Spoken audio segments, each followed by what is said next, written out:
Good day. Today is Thursday, 26th June 2025, and we're still in the aftershocks of the American attack on Iran, which came, of course, on the back of the Israeli attack on Iran. And in the United States, there continues to be a bitter argument about the extent of the damage done to the Iranian nuclear facilities.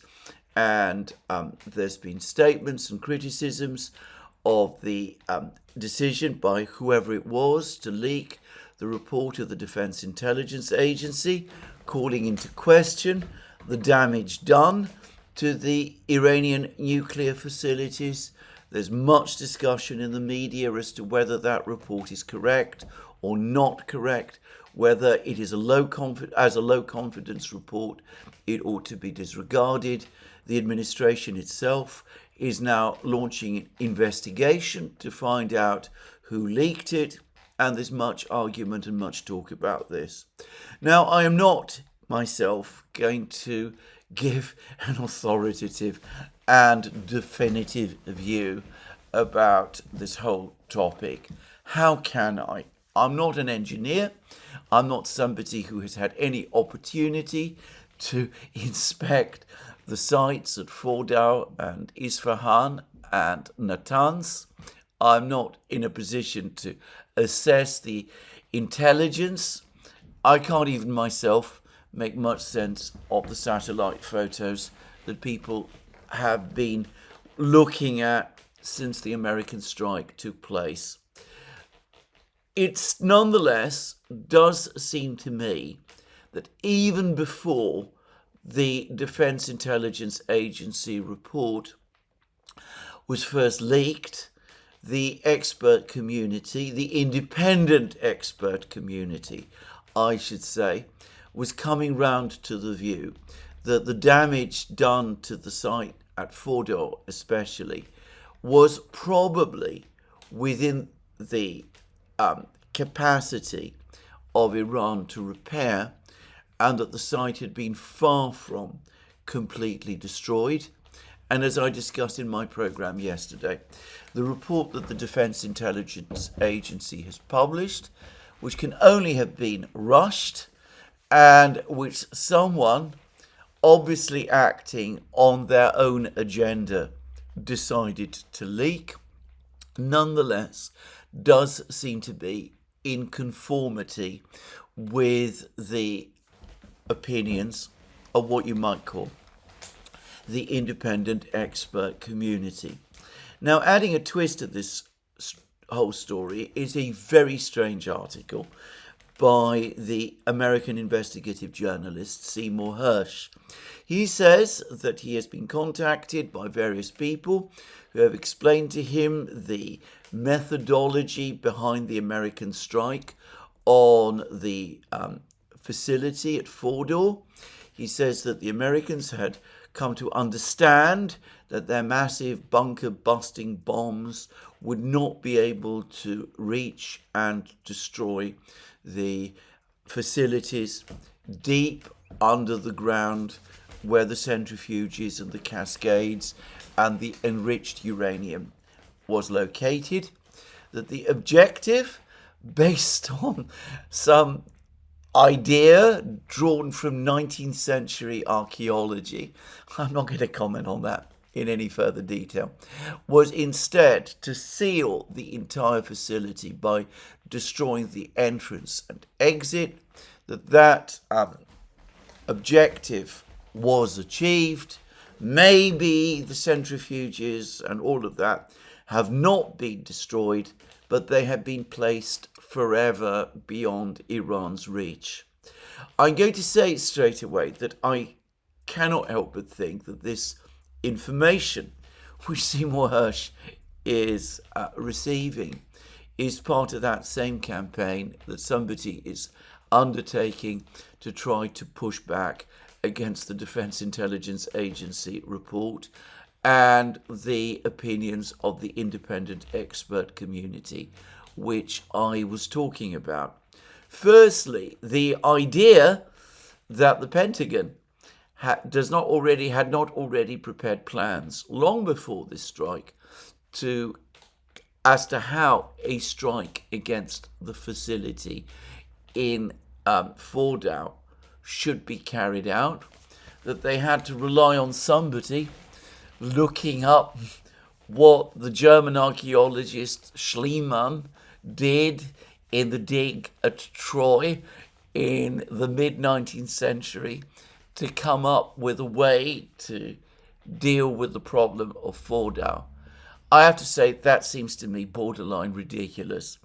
And, well, as for the whole premise that the idea was to seal Fordow in to prevent the Iranians from excavating their way through to the caverns and the tunnels and the facilities far below. Well, again, I find it difficult to believe that the Iranians are indeed incapable of doing that. I am sure that they have fallback plans. They're formidable engineers and technicians, and given time, I have no doubt at all that they could clear the wreckage and get through to the facilities that have been supposedly buried deep underground. Interestingly, Seymour Hersh's article concedes that some people in Israel had doubts about this whole idea, and the other major gaping hole in the whole Seymour Hersh article is that it doesn't address the key question of whether, before the strike even took place, the Iranians had already moved the 400 kilos of highly enriched uranium, which of course is what they say they have done and what the International Atomic Energy Agency also appears to believe that they have done. If the Iranians have indeed had already removed the enriched uranium from Fordow before the American strike, so that this enriched uranium is neither entombed far below the Earth's surface nor destroyed, then the whole structure, if you can call it that, the whole plan of operation that Seymour Hersh discusses in his article simply collapses. Anyway, the key thing, as I have discussed already, is that it's clear that nobody in the United States or Israel, and of course the International Atomic Energy Agency, now knows what Iran has done with its highly enriched uranium, whether it is still under Iran's control. To anticipate a question, my own belief is that that it's still in their possession and their control. Where it is, what the Iranians might do about it. And that, of course, does, or so it seems to me, leave the whole issue of Iran's enrichment program unresolved and unfinished, notwithstanding the vehement statements coming from the president and from his officials. In fact, seeing the angry way in which the president, Donald Trump, responded to questions about the effectiveness of the strike over the course of a press conference carried out at The Hague in the Netherlands during the NATO summit, it struck me again that he was basically protesting too much, as are all of his various officials. I just quickly add, however, my own agreement with them on at least one thing, which is that whoever it was who leaked that Defense Intelligence Agency report was clearly behaving maliciously, and that it was most inappropriate and wrong thing to do to leak a classified report intended for high American policymakers in that way. And though I have little faith that any investigation will discover who the person who was behind the leak was, nonetheless, I understand why an investigation is taking place. Meanwhile, the president and his officials appear to have decided to limit the supply of classified intelligence to senior members of Congress, which strongly points to the president and his officials believing that the leak came from there. Just to say. Anyway, let's move on. One other person has been speaking, and that, of course, is the Supreme Leader of Iran. Supreme Leader Ayatollah Khamenei. He is still alive, and he's given a speech on Iranian television. He has also said that Iran won a victory in its confrontation with Israel and with the United States. A lot of the things that he said in the speech are predictable and the sort of thing that you would expect him to say at this time. But he did nonetheless say two things which I thought were interesting and important. And one of them was this. The United States entered the war directly because it feared that if it didn't, its Israeli ally would be completely destroyed. It intervened to save Israel, but gained nothing from the war. And I think that is ultimately the truth. I think that what, in the end, pushed the United States into a direct intervention, one which earlier, after the start of the Israeli strike, the president and his officials appeared to reject. After all, at that time, they were claiming that it was a unilateral Israeli attack, one that the United States was in no way involved in, which signaled that they did not intend or wish to become involved. What I think in the end prompted them to become involved was Israeli increasingly urgent Israeli demands that the United States join in the attack on Iran, because Iran was proving more resilient than Israel had expected. There had not been a regime change in Iran. The Iranians were launching missile strikes against targets in Israel. Some of those Iranian missiles were getting through. An increasing number of those Iranian missiles were getting through and were inflicting more and more damage. And Israel itself was running out of air defense interceptors, even as Israel believed that Iran still had around 22,000 missiles that it could launch at Israel. So I think that what Khamenei is saying there is absolutely correct.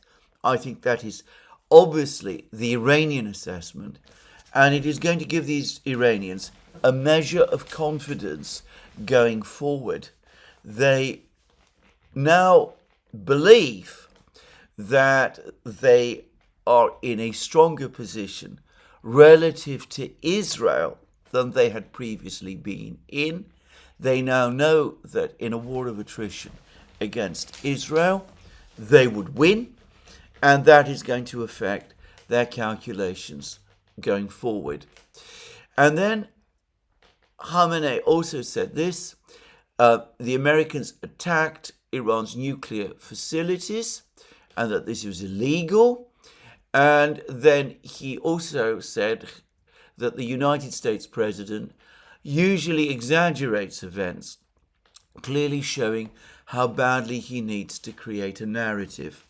And this is now a direct quote from him now, anyone who heard his remarks could sense that behind his words lies a very different truth. They failed to achieve their objectives, and they inflated their claims to conceal the reality.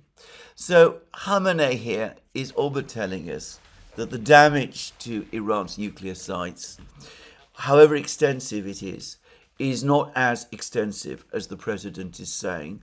The sites have not been obliterated or destroyed or anything like that, and that Iran's enrichment program will be able to continue. President Pezeshkian of Iran is in effect saying the same thing. So whether you believe it or not, that is what the Iranians are saying. On balance, I do believe it. Now, here we have a major further concern, because Iran's confidence in the International Atomic Energy Agency has, as I've discussed in many programs now, been entirely shattered. The Iranians are complaining, absolutely correctly, that contrary to international law, Iranian nuclear sites used for peaceful purposes. There's no evidence that Iran was moving ahead with weaponizing its its enriched uranium. Sites that were regulated and under the inspection regime of the International Atomic Energy Agency were attacked, and the International Atomic Energy Agency did nothing to prevent that attack. They did not keep their personnel in the facilities. They did not seek an urgent meeting of the UN Security Council to protest the attack that was taking place. They simply sat back and let the attack happen. Not only that, but they provided the pretext for the attack by publishing a biased report before the attack took place, bringing up questions related to Iran's earlier enrichment program of more than 20 years ago, questions that are entirely irrelevant to the situation today.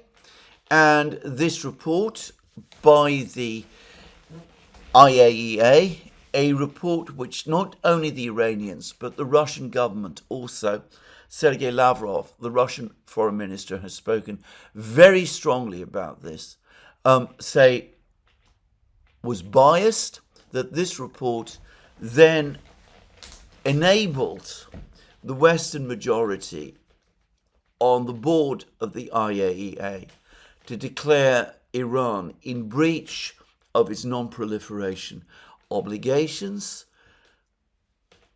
providing the pretext for the Israeli and American attacks which took place. And the Iranians are saying that the IAEA acted in complete bad faith. They sided with the Western powers, and that the Iranians are no longer in a position to trust or work with the IAEA. Now, there are reports coming out of Iran which are very, very disturbing, and I want to make it very clear that I'm not saying that I believe them or know the truth about these reports. All I'm saying is that they're circulating, which is that the IAEA did more than just provide this pretext for the attack and stand aside as attacks on Iran's nuclear sites took place.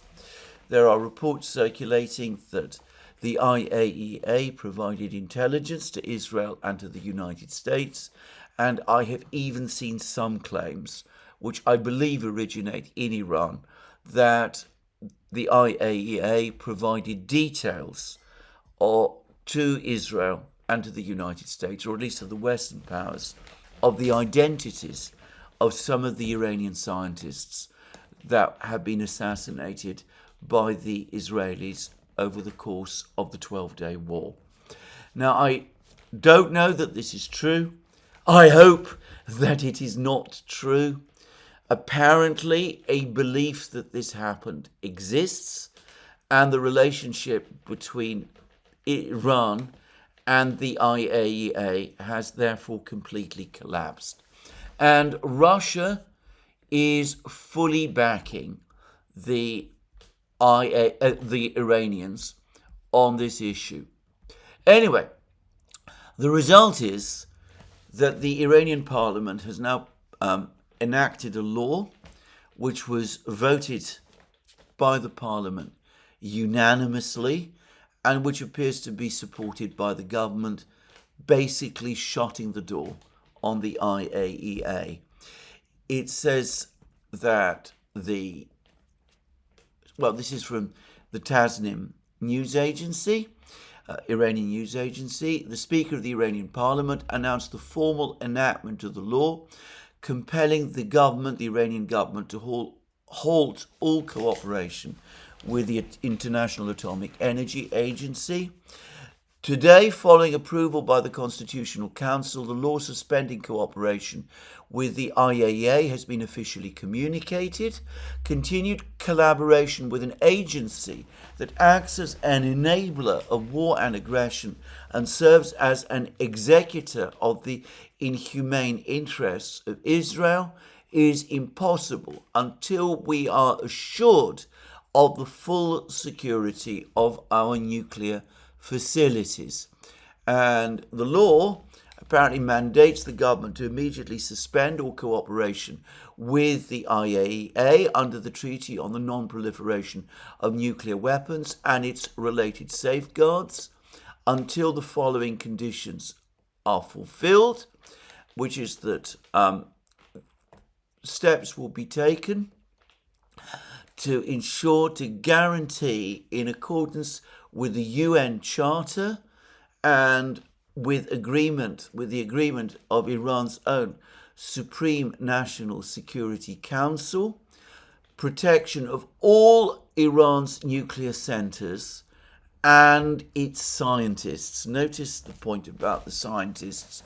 As I said, the Iranians appear to believe that the IAEA may have played a role in the assassination of some of these scientists. And then apparently the law goes on to say that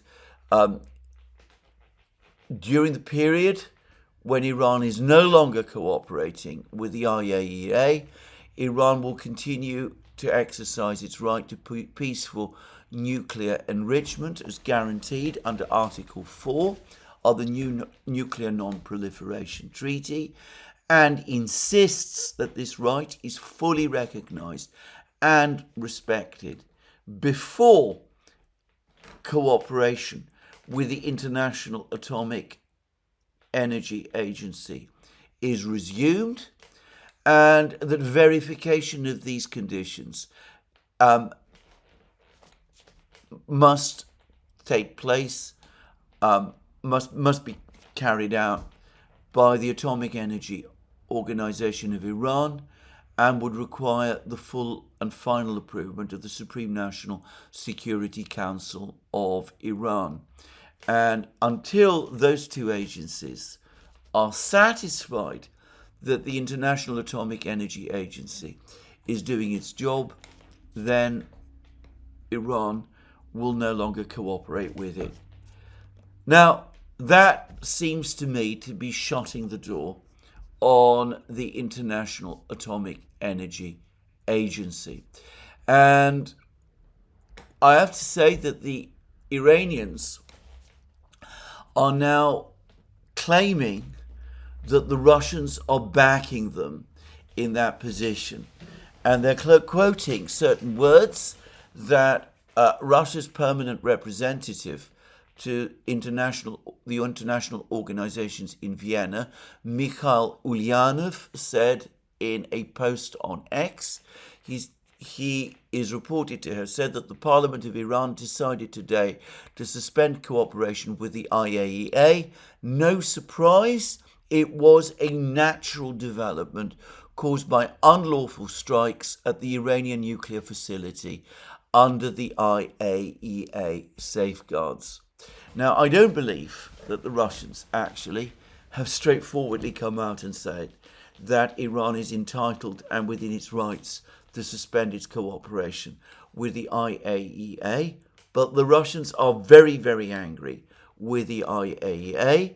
They believe that it has betrayed its mandate, and, well, they have made that perfectly clear. As I said, there have been very, very strong statements, especially by the Russian Foreign Minister Sergei Lavrov, straightforwardly condemning what the IAEA has done over the last 2 weeks. Now, that, however, leaves us with a massive problem, because if Iran is no longer cooperating with the IAEA, how can any agreement made between Iran and the United States relating to its nuclear enrichment program be verified?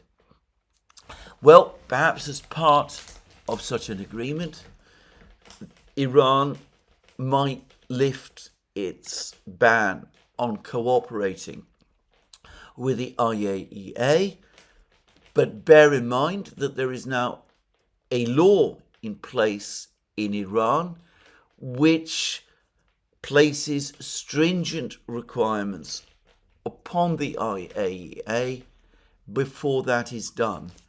And one does wonder whether the IAEA, which is saying that Iran's cooperation with the agency under the terms of the Nuclear Non-Proliferation Treaty is a requirement, an obligation under international law, whether the IAEA, under its present leadership, would be willing to accede to these stringent requirements, and whether the Western powers would agree to that also.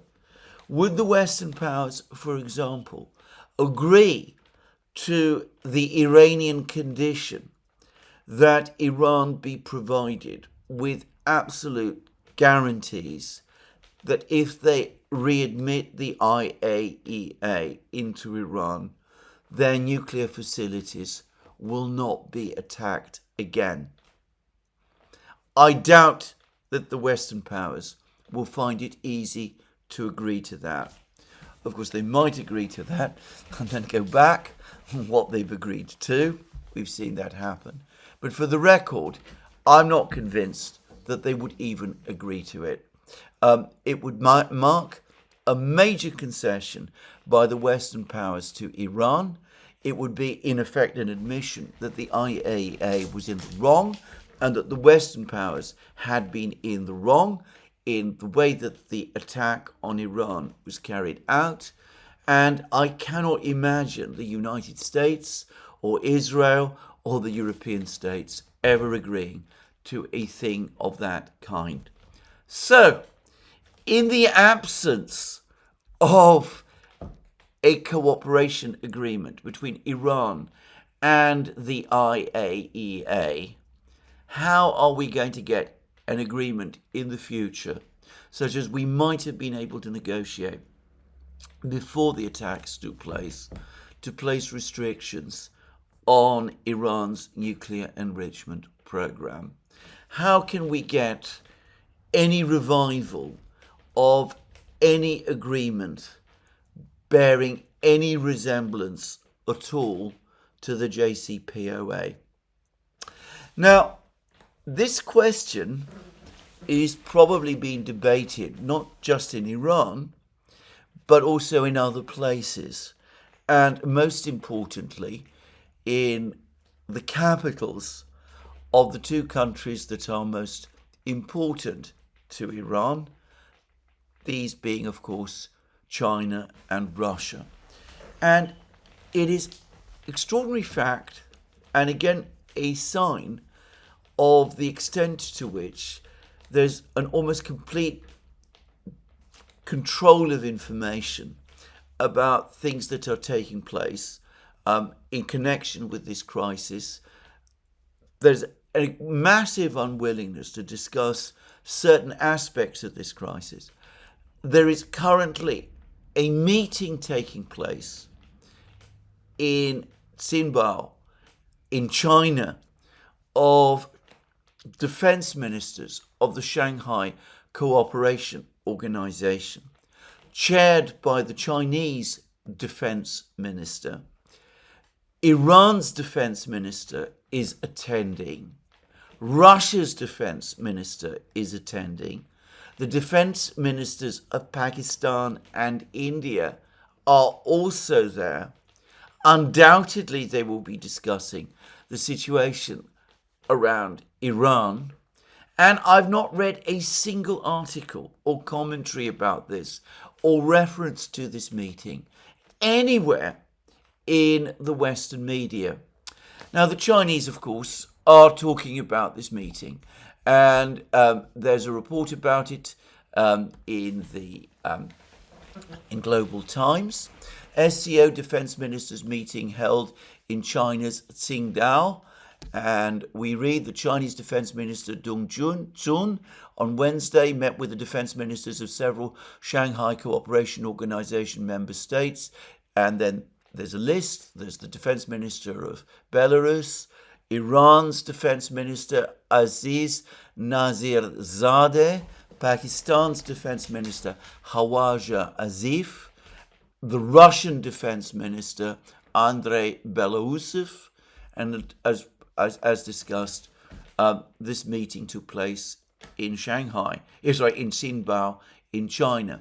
And Global Times then goes on to say, with Iranian Defense Minister Aziz Nazirzadeh also attending, defense ministers from all 10 member states have arrived in Qingdao for the meeting, making the event a comprehensive one, highlighting the SCO's significance, experts told Global Times. Now, I'm not even sure that Iran actually at the moment is a member of the Shanghai Cooperation Organization. But regardless of that, the fact is that their defense minister is there and talked yesterday and apparently today with the defense ministers of China and Russia. And the Russians have also mentioned this meeting, and apparently amongst the defense ministers that the Russian defense minister has met. One of them was the defense minister of India, Rajnath Singh. And Belousov said that India is an exceptionally important strategic partner for us. It is a long-standing and trusted friend, including in the military and technological domains. And he stated this during a meeting with Indian Defence Minister Rajnath Singh.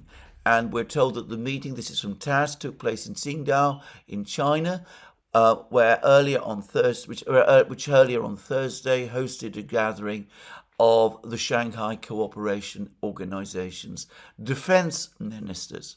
So all of these defence ministers from all of these countries are gathered in China. The Chinese defense minister is presiding over the meeting. Now, nowhere have I been able to find confirmation that this is a scheduled meeting. I presume it is. In other words, I'm assuming that this meeting was prearranged and planned months in advance, that it did not take place prompted by the latest events in the Middle East, the Israeli-American attacks on Iran. But regardless of that, there is no doubt at all that now the attacks on Iran are going to be almost certainly the main topic of discussion at this meeting. And there will be many things, obviously, to talk about. The problems Iran has with its air defense systems, the problem Iran has with its internal security systems, the weakness of Iran's communications systems, the ease with which the Israelis and the Americans were able to launch cyber attacks against them, almost certainly these countries, China, Russia, will be following up on that meeting between Foreign Minister Araghchi of Iran and President Putin of Russia, which took place in Moscow on Monday. And there will be discussions about the kind of assistance that Iran can receive in order to insulate itself from future attacks of this kind. And I'm going to make assumptions that all of these officials, these defense ministers, are going to press the Iranians to accept assistance, the very assistance it has previously refused. The Russians will be telling Iran, let's move forward with this defense agreement that we offered you last year and which you so unwisely rejected. The Chinese and the Russians will probably be offering Iran help with its air defense systems, with counter cyber assistance, with internal security assistance. There is a long tradition by both Russia and China of providing advice and assistance to allies and friends on how to arrange their internal security forces and things of that kind. And the Iranian defense minister will be urged strongly by China and Russia to accept that advice. And incidentally, the Iranians are also giving high degree of coverage to this meeting. Again, I'm taking this from the Tasnim news agency. General Aziz Nazirzadeh arrived in Qingdao, China, early on Wednesday. The high-level summit, taking place over 2 days, Wednesday and Thursday, is chaired by Chinese Defense Minister Dong Zun and brings together top defense officials from across the region. And the summit serves as a key platform for addressing regional security, counter-terrorism, and broader military collaboration amongst member states. And then Tasnim is careful to remind us that Nazirzadeh's visit comes just 1 day after a unilateral ceasefire was declared by Israel, marking the end of the recent aggression against Iran. And we're told that the Iranian defense minister is also expected to meet with senior Chinese leaders. Could that include Xi Jinping? Just saying. To discuss bilateral ties and regional developments with enhanced military cooperation between Tehran and Beijing high on the agenda. So that's what the Iranians are saying. So it looks as if the Iranians are prepared to accept the assistance that the Chinese are offering and probably the assistance that the Russians are offering also. However, those offers of assistance from China and Russia will come with a price. The Chinese and the Russians will tell the Iranians that they do not want Iran to develop a nuclear weapons capability, or to obtain nuclear weapons, perhaps to say that more simply. They will be urging Iran to resume some kind of dialogue with the United States to achieve an agreement on this issue. And they will try to work with Iran to try to find some solution to this problem caused by the behavior over the last few weeks. In fact, worse than that, over the last few years, the behavior of the IAEA. I say that because I expect any offers by the Russians, for example, to conduct inspections of Iran's nuclear facilities in substitution of the IAEA would be unacceptable to the United States. The United States is most unlikely, I'd say it is out of the question that the United States would accept inspections of Iranian facilities by the Russians without the IAEA being in some form involved. Now, how that problem is then going to be addressed, how the problem of the IAEA is going to be addressed, I don't know. At the very least, it will require a major reorganization of the agency. I cannot see how it can be done without the departure of Rafael Grossi, but that's where we are. That's the situation in which we are in today.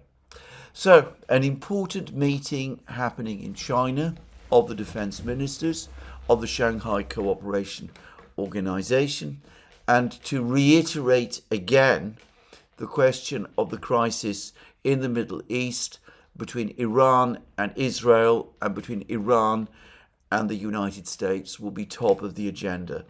I'm going to make a further guess that President Putin and President Xi have been in discussion with each other, further discussion with each other over the course of the last few days.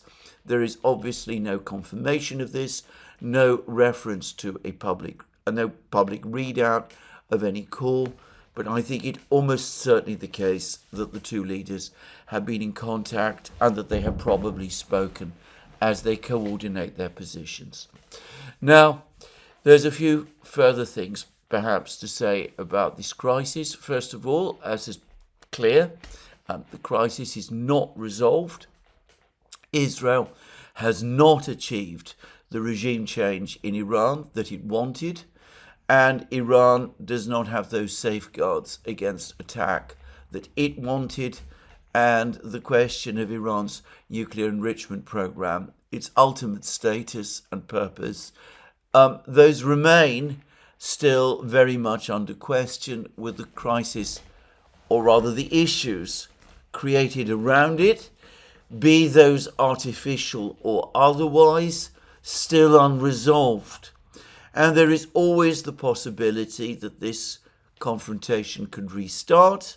There's an article today in the Times which speaks of people in Israel and Iran, ordinary citizens of these countries, both expressing their belief that this is a pause and that it is not the end of the crisis. And I am afraid they may very well be right. As I discussed earlier in the program, Iran's Supreme Leader Ayatollah Khamenei has now delivered a further television address. However, his whereabouts are unknown. He has not made himself physically visible to the Iranian people. I think that is an entirely wise precaution. The Israelis have apparently spoken about assassinating him. President Trump himself has floated the possibility. I understand that Brian Beletic has quite appropriately raised the possibility also that Israel could take advantage of the ceasefire by launching a sudden attack to assassinate Khamenei and other Iranian leaders if Khamenei is unwise enough to make himself public. I expect and assume that the Iranians are taking precautions against this thing, and I also expect and presume that they have been advised to do that very thing by the Chinese and the Russians. Now, there is another thing that needs to be borne in mind. If Iran does start to accept assistance from the Russians and the Chinese, which is, I expect, going to be the case, if the Chinese and the Russians start to cyber-proof Iran's communication system, if they start to harden and strengthen its air defenses, if the various cells that Israel has infiltrated into Iran are gradually rolled out over the next few weeks, and there are reports in the media in Britain of large-scale arrests taking place across Iran as the Iranian security forces now use the information they have obtained about these cells to round up their various members. Well, as all this happens, there will be concern in both Israel and the United States that perhaps by the end of the year, Iran will no longer be as vulnerable to attack as it turned out to be this June. And pressure will, at that point, I am sure, increase again for another attack to take place.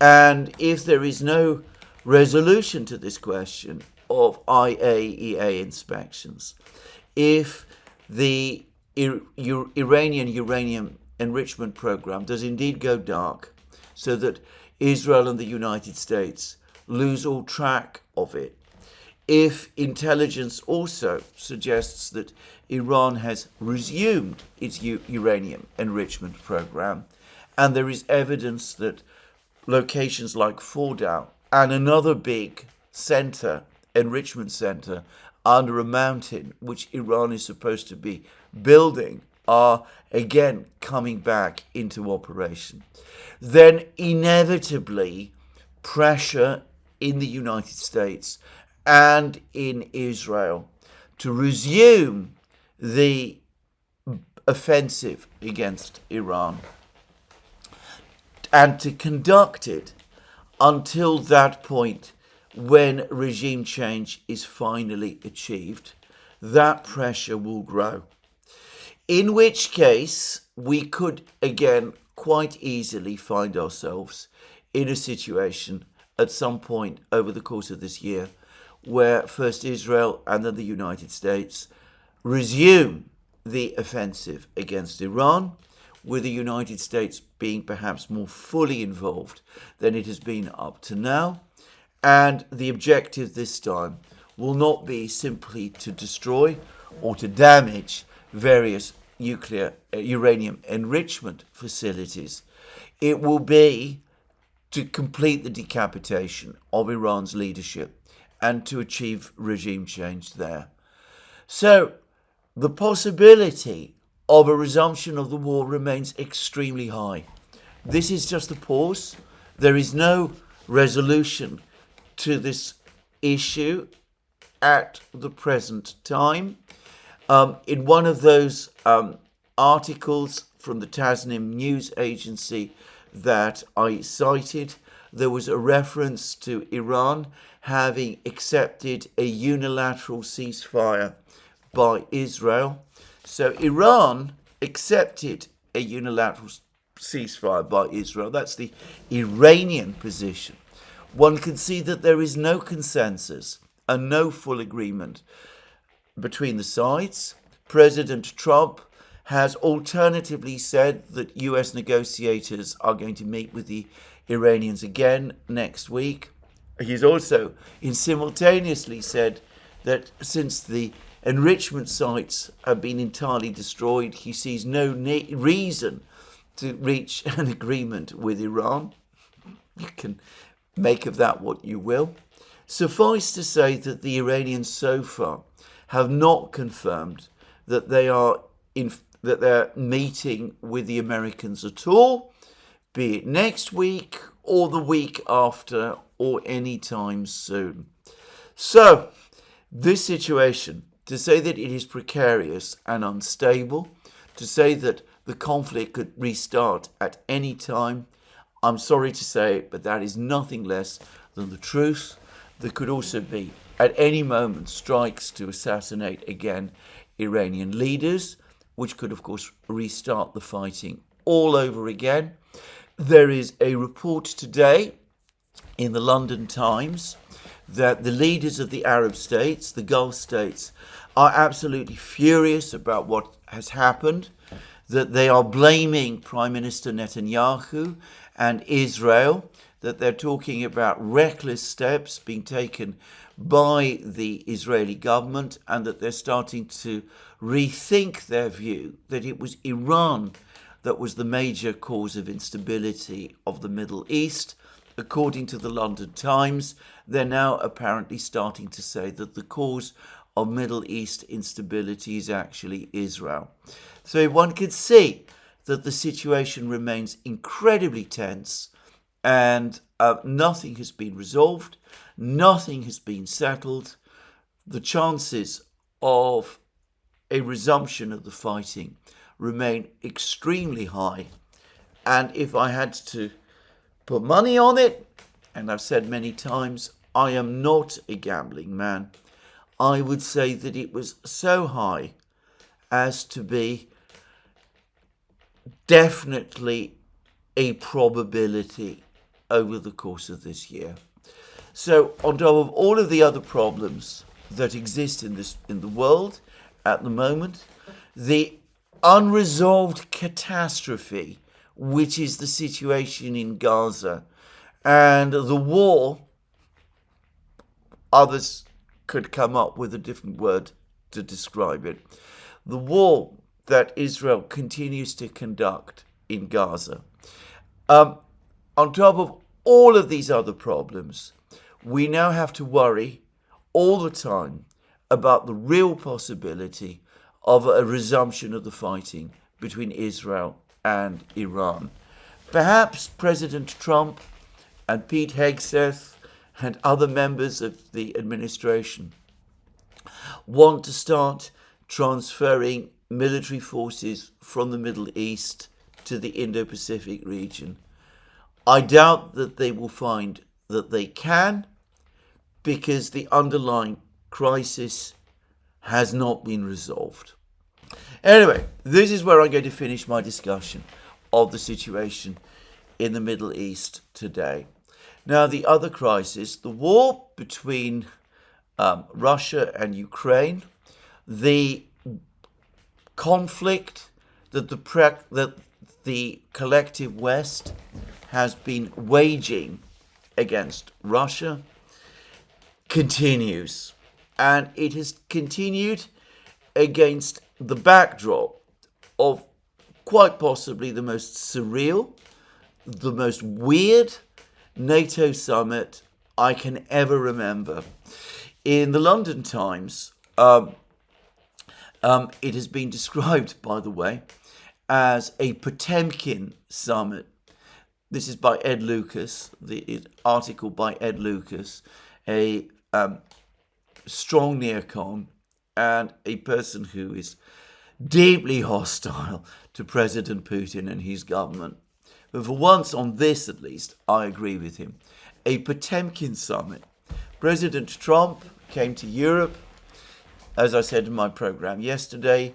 At one point, he was saying that Article 5 doesn't mean quite what everybody thinks it means. At other times, he said, we are with Europe. We, the United States, are with Europe all the way. He didn't seem to be particularly interested, however, in being there. He spoke happily about the fact that all of the European states have adopted the goal of spending 5% on defense of GDP on defense by 2035. An impossible target, as I discussed in my program yesterday. He scolded the Spanish government and Prime Minister Sanchez of Spain for failing to agree to meet this target, and hinted that sanctions might be imposed on Spain because of its behavior. He was received with enormous applause, fawning sycophancy by the European leaders. I remember that comment by President Putin of Russia months ago, after the presidential election in the United States, but before President Trump was inaugurated, in which President Putin said that given the fact that the European states were essentially satellites of the United States, even if they weren't happy with what the President of the United States, i.e. Donald Trump, was going to do, nonetheless, they would be obedient and fawn on him. President Trump, as I remember, liked that comment of Putin's, so much that he reposted it on Truth Social. And, well, here we are, and we see that the NATO summit has taken place exactly like that. It has been exactly that way.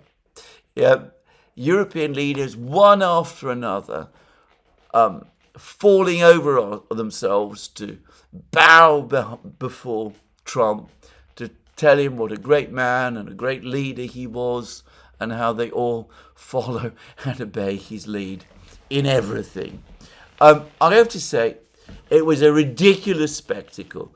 And I think back to Western leaders, European leaders of the past, of Churchill and de Gaulle, of Adenauer and Erhard, of Schmidt and Brandt, of Margaret Thatcher, and indeed Harold Wilson, who once stood up to Lyndon Johnson and others.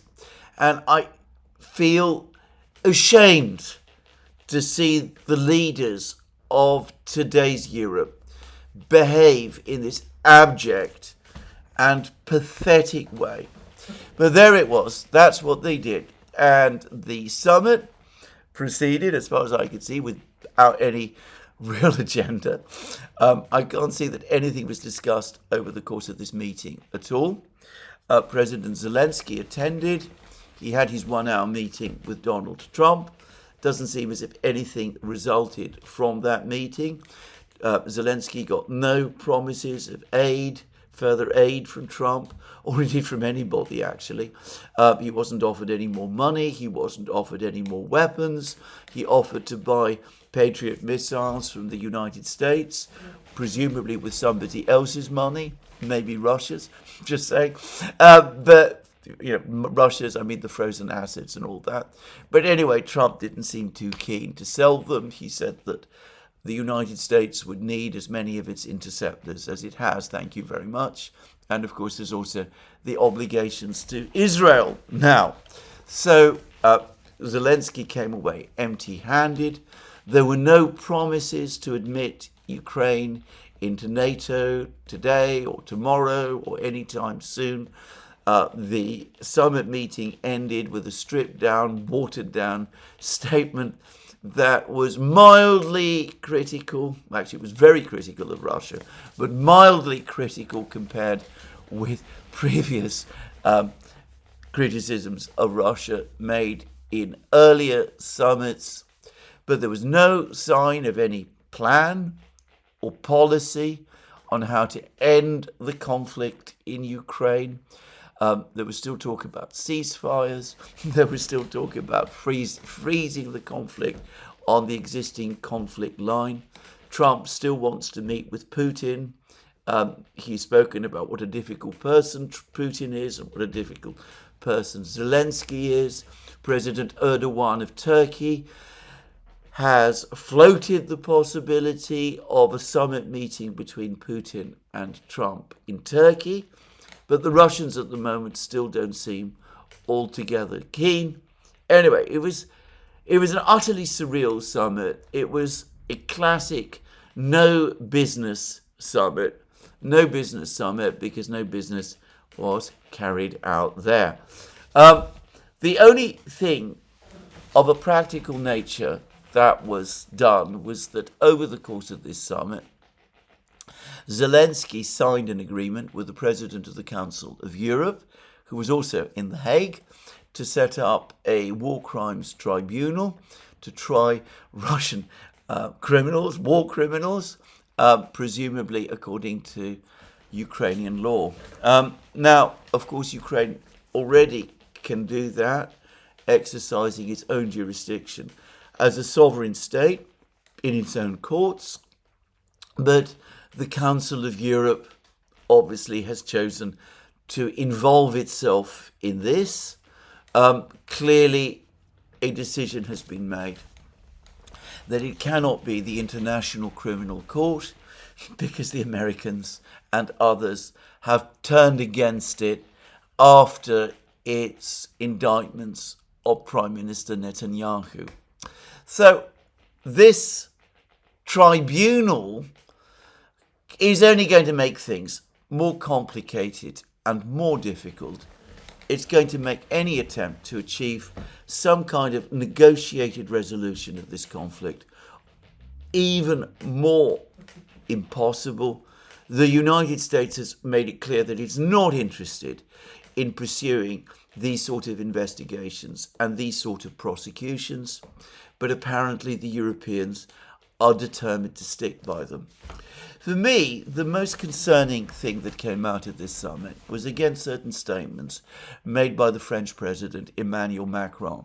He told Trump that Trump needed to show the same decisiveness in settling the conflict in Ukraine that he has shown in settling the conflict with Iran.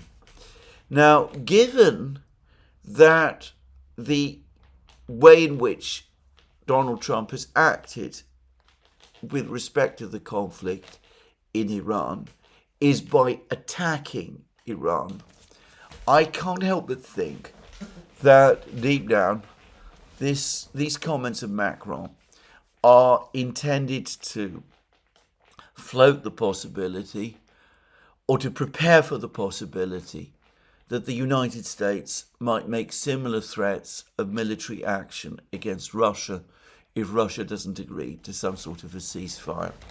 Now, Macron has, to be clear, floated ideas like this in the past. After all, wasn't that what the backstop that Starmer and Macron were agitating for earlier this year, all about the backstop the United States was going to provide or was supposed to provide for the European peacekeeping forces, which were supposed to enter Ukraine once the ceasefire had been agreed. And it looks to me that this is Macron's idea of refloating that idea of direct American intervention all over again. A narrative is starting to appear in the British media already. You can find it in articles, for example, in the Daily Telegraph, that Russian air defenses in Iran failed. So for that reason, presumably the Americans can penetrate Russian air defenses in Ukraine and in Western Russia, and that they can press forward, therefore, and impose their no-fly zone and even bomb Russian ground forces, and that there is nothing to fear and no cause for concern if something like that is done. I hope and believe that no one in the Pentagon and in the administration, especially not the president, believes that kind of nonsense, but we're going to see quite a lot of it being spread over the next couple of days and weeks. And as I discussed in my program yesterday, President Putin pointedly used a meeting with military cadets in the Kremlin 2 days ago to remind everybody that the Oreshnik is now in serial production in Russia, so that the Russians, if any such attack on them is made, are in a position to retaliate, and to retaliate with force. So anyway, let's hope nothing like that happens. But that was, for me, the one thing that came out of this NATO summit meeting, which does cause me genuine concern. In the meantime, the Russians themselves have been speaking. And when I say the Russians, I mean Medvedev and Lavrov.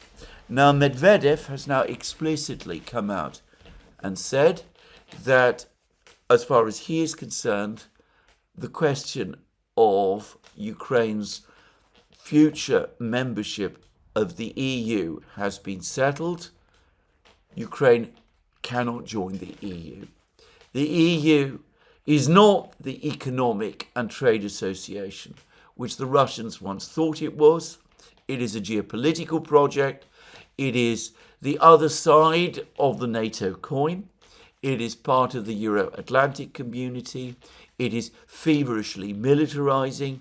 is spending vast sums of money on defense. It is clearly, therefore, a hostile alliance against Russia. It is, therefore, contrary to Russian national interest that Ukraine, in any form, should join the EU. It is, in fact, an existential threat to Russia if it does. And the Russian Foreign Minister, Sergei Lavrov, has been making similar points. Now, the fact that Medvedev is talking in this way and the fact that Lavrov is talking in this way leads me to think that a decision has now been made. Until recently, until the last few weeks, the official Russian position was that whilst Russia treated Ukraine's membership of NATO as a red line, if Ukraine chose to join the EU, that was not something that Russia would stand in the way of. I would add that if we go back to the Istanbul Agreement of April 2022, at that time, the Russian position was actually different. The Russians apparently, as part of the Istanbul Agreement of April 2022, said that they would support a Ukrainian bid to join the EU.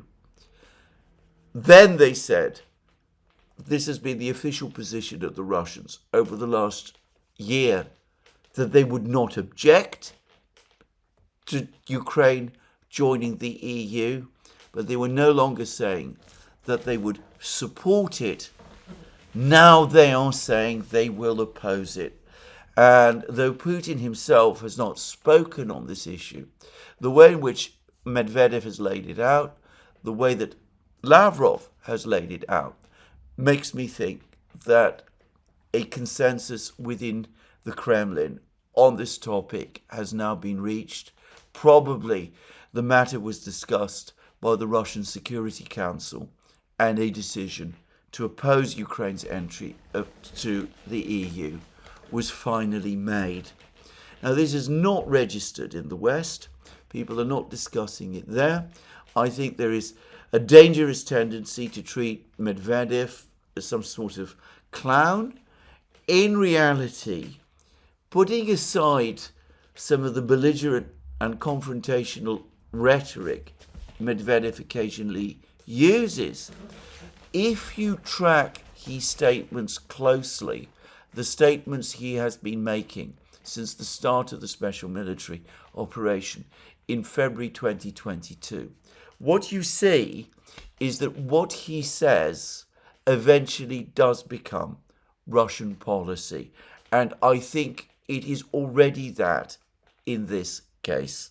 So, we also had a clear signal that the Russians were moving in this direction when the Russians provided their memorandum as to the Ukrainians, the one in which they set out their own ideas about how the conflict in Ukraine could be resolved. And I noticed at the time, and I commented about it then, that the memorandum made no reference to Ukraine joining the EU. That was the first signal that the Russians have now decided against this. To my mind, Medvedev's and Lavrov's comments now put the matter beyond all doubt. Well, all of this ultimately continues to depend on what is going on the battlefronts. Now, over the last couple of days, there have been reports, I touched upon them in a recent program, of a Ukrainian counteroffensive in the Sumy region, one that was intended to push the Russians back. There were even some people who were saying that the Ukrainians were aiming to push the Russians back into Russia and out of Sumy region entirely. There were claims that the Ukrainians had recaptured a forest and a village, Andreevka, and that they were making progress in other places. And sure enough, General Syrskyi, the Ukrainian military leader, yesterday published a statement in which he said that the situation in Sumy region is fully under control. It has entirely stabilized. The Russians are no longer advancing towards the city of Sumy itself, and Ukraine, for its part, has successfully concluded its counterattacks. Now, this, I have to say, reminds me of a similar statement that General Syrskyi made immediately prior to the fall of Sudzha, the only town of importance that the Ukrainians were able to capture in Kursk region inside Russia. At that time, as I discussed in one of my programs, General Syrskyi reported that the situation was completely under control. The Ukrainian military had the situation entirely in hand. Reports of a successful Russian offensive in Kursk region were fake news, presumably. There was no reason to worry. The Ukrainians were holding on to all of their positions. They might have to engage in tactical withdrawals from one or two places, but that was all that might happen. And I remember he said that literally a few hours before the entire Ukrainian military position in Kursk region and in Sudzha collapsed, and as the Russians entered and recaptured the town of Sudzha. Well, I suspect that it's the same story with General Syrskyi's comments, observations in Sumy region. There are reports, in fact, that the entire Ukrainian offensive or counteroffensive in Sumy region has been a complete failure, and that the Russians have now either fully captured the village of Yunakovka, the key fortified village that the Ukrainians were defending in Sumy region, or that they are about to do so. Now, there have been similar claims about Yunakovka in the past, but these latest claims seem to come from multiple sources, and they are probably true. Anyway, one way or the other, it does seem as if this Ukrainian offensive in Sumy region, that a lot of people were talking a great deal about, has flickered and flickered out. Elsewhere, in every other place, the Russian advances continue. And probably the most critical place at the moment for the Ukrainians is Pokrovsk, with reports that the Russians are completing the battle for Udachne to the southwest of Pokrovsk, and are now in the process of beginning the attack and capture of the village of Novoekonomichne to the east of Pokrovsk. But there's been reports of Russian advances in all sorts of places elsewhere along the battlefronts. In particular, the Russians have now provided extensive film which confirms that the village of Shevchenko, the one with the lithium deposit in southwest Donbass, has indeed been captured by them. There are pictures and film of Russian soldiers all over the village raising their flags. It looks like that big lithium deposit, the largest in Europe, the crown jewel of Ukrainian mineral deposits, at least according to some people, the one that was going to be placed under American supervision and control as part of the minerals deal. Well, that now, it seems, is entirely under the control of the Russians. Again, given the amount of time and space devoted to the minerals deal earlier in the war, the acres of articles that were published about it across the media in the United States and Britain and other places. Given the obsessive reporting on this issue, the fact that Ukraine has just lost its key lithium deposit, that the Russians are now in control of it, you might expect would be big news, but I haven't seen a single mention of the fact, either in the American or British media, over the course of today. The degree of information control which is still taking place about this conflict is astonishing. And here I'm going to just add one last point before I round up this video, which is that I was reading on the Grey Zone a long article by Kit Clarenberg about Media Zona. Now, Media Zona is that dissident Russian publication which has been working with the BBC to provide its own figures for the number of Russian soldiers who are being killed in the conflict. And for most of the duration of this conflict, I have gone along with Media Zona's figures. I've seen the methodology. I saw the methodology. It seemed to me sound. It seemed to me that the figures that Media Zona was providing were in accord with my own sense of what was probably taking place. And I remember in many, many earlier videos, I cited those figures, giving my own impression that they were probably true. And then about a year ago, I got the sense that Media Zona had adjusted or perhaps lowered its standards. And more recently, I've stopped citing them so much. And I have to say this article by Kit Clarenberg in the Grey Zone, which was actually published in May, has now reinforced my doubts, because it provides a lot of information about Media Zona, which I didn't know, about who its original founders and organisers were. And anyway, they're people that I know about and indeed have even written about in the past, and who I certainly would not look to for information, reliable information from today's Russia. Just saying.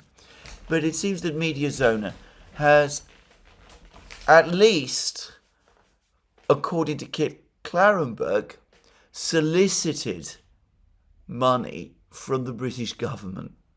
Now, if that is true, and that was certainly my impression from this article, and there were documents cited which appear to confirm that, then frankly, I don't consider that it is a reliable agency anymore, because there's that famous expression, he who pays the piper calls the tune.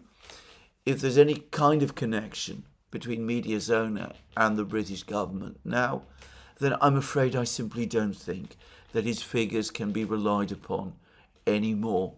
It's not that they are necessarily wrong, it's just that I now have concerns about its trustworthiness as a source.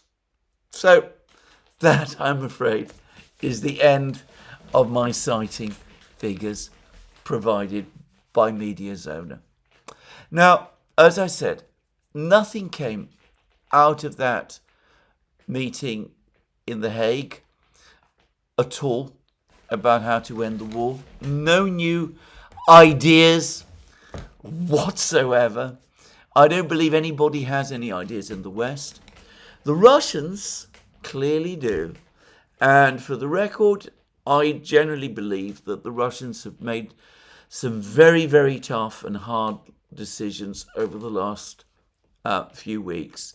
We had Putin saying that all of Ukraine is ours, that wherever the foot of a Russian soldier lands, that is Russian. We've now had comments from Medvedev, Ukraine cannot join the EU. We've had similar comments from Lavrov. I think that the Russians have had some kind of top-level meeting, as I said, probably within the Security Council. I think they've conducted a military assessment, an assessment of the military situation. They sense that the war is entering its final phase, that victory for them is in sight. They've seen the chaotic inability of the Western powers to agree on any kind of rational negotiating strategy. They've decided to walk back previous concessions, such as Ukraine's EU membership, that they had previously made, and that they're now intent on only one thing, which is achieving a complete military victory. I suspect that the recent events, the drone attacks on the air bases, the blowing up of the trains, the further attacks on the Crimean Bridge, a report apparently by the Russian Investigative Committee confirming or claiming again that Ukraine was involved in the Crocus City Hall attack, and now referring the case to the Procurator General of the Russian Federation with a view to now bringing a criminal prosecution. I think all of these events have now helped to crystallize the decision which has been made, which is to seek victory without compromise. And that, I suspect, is the reality we are going to see play out in Ukraine over the course of the next year. Anyway, this is where I finish today's program. There'll be more programs for me soon. Let me remind you again, you can find all our programs on our various platforms, Locals, Rumble and X. You can support our work via Patreon and Subscribestar. Don't forget to go to our shop. You can get items there like this mug, which, as you can see, it's got the words London written on it. That's my home city, of course. But you can probably find mugs and hats and hoodies and T-shirts and sweatshirts and all of those things with your own home city named there too. And last but not least, if you've liked this program, please remember to tick the like button and to check your subscription to this channel. That's me for today. More from me soon. Have a very good day.